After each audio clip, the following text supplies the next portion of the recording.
We have the Clippers as the road team for today's Western Conference matchup.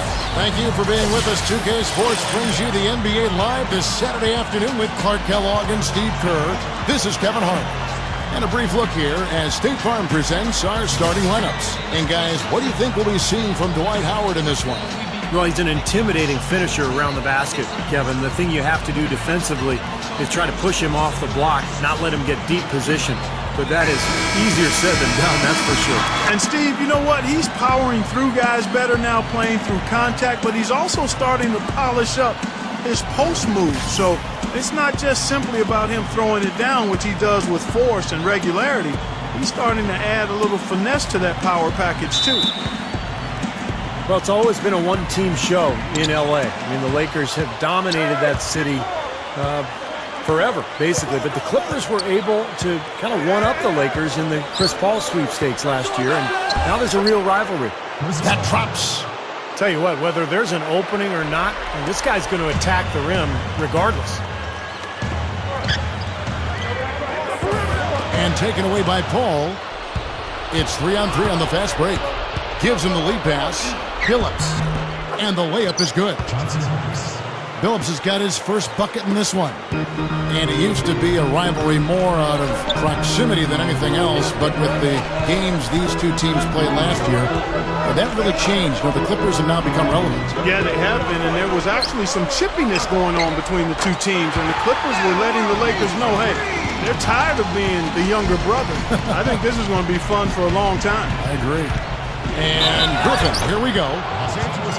You know, the Clippers organization owes everything to Blake Griffin because obviously they were fortunate to win the lottery and pick him, but because of Griffin, Clippers were able to get Chris Paul. And now all of a sudden you're talking about a twosome that can attract other great players. It seems to me the Clippers have a great future, mainly because of their fortune in ending up with Griffin. He feeds it to Gasol. Back to world peace.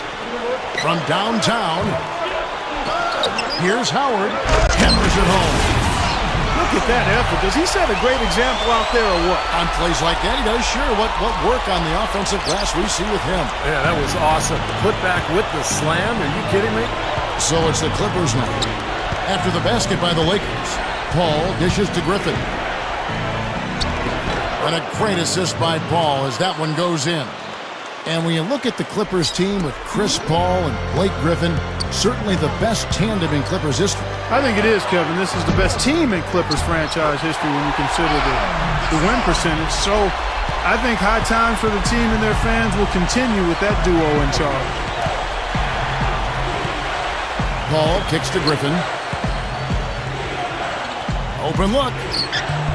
And the Clippers getting another bucket right there. I like the way they're working the ball inside because when you do that, you get higher percentage shots and typically good things happen. Let's find out what Doris Burke has for us. Yes, Kevin, I had a chance to catch up with head coach Lenny Del Negro. He said their scouting report is really all about how to handle Dwight Howard. Obviously a tremendously impactful player at both ends of the court. Coach said, offensively, we always need to know where he is. Defensively, it's always about doing your work early, trying to hold your ground and deny him prime position inside. Sounds like a good plan, Kevin. Thanks again, Doris. Just over 2.5 minutes played here so far in the first quarter. Phillips passes to Paul, launches it. Dwight Howard grabs the board. Lakers have gone 5 of 7 today so far. Nice shooting to get this game underway. And there's Gasol. That's good on the assist from Kobe. Clippers trail by 4.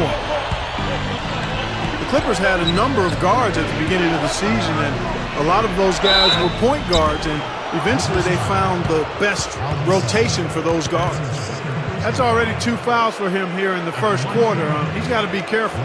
Back to the Clippers, sometimes they had to go a little bit small, running 2 guards, in fact 2 point guards, but Steve worked out overall for him. And I think the reason it works, Kevin, is that those guards, despite their lack of height, were very smart and very strong. I mean, you look at Chris Paul, Eric Bledsoe as well. Those guys are able to guard players taller than them. because of their immense strength.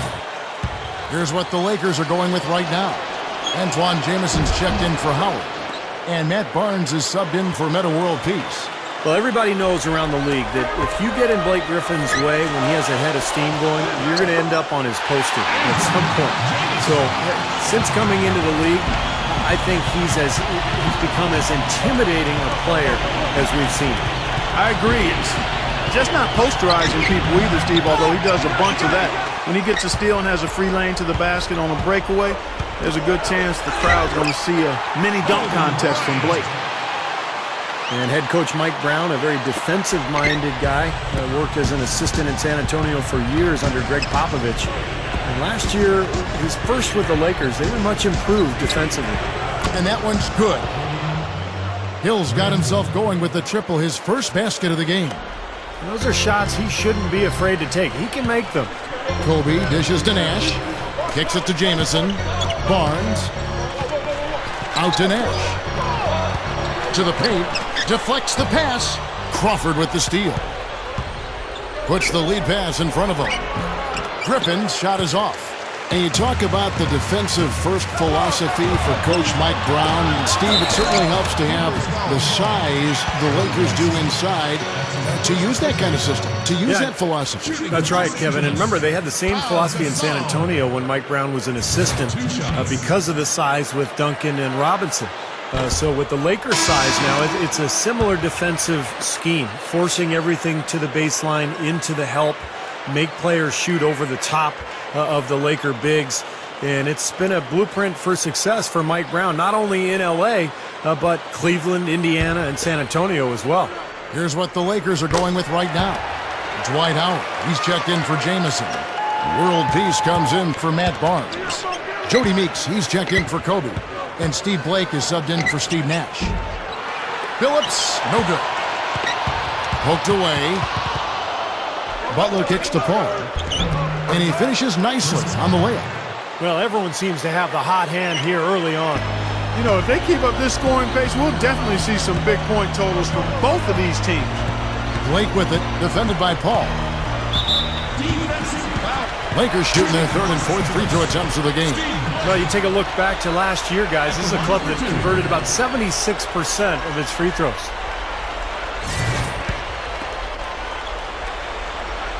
And he knocks down the first one.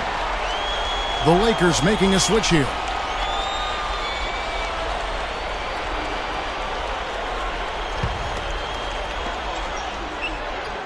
Blake hits them both. Clippers trail by 4.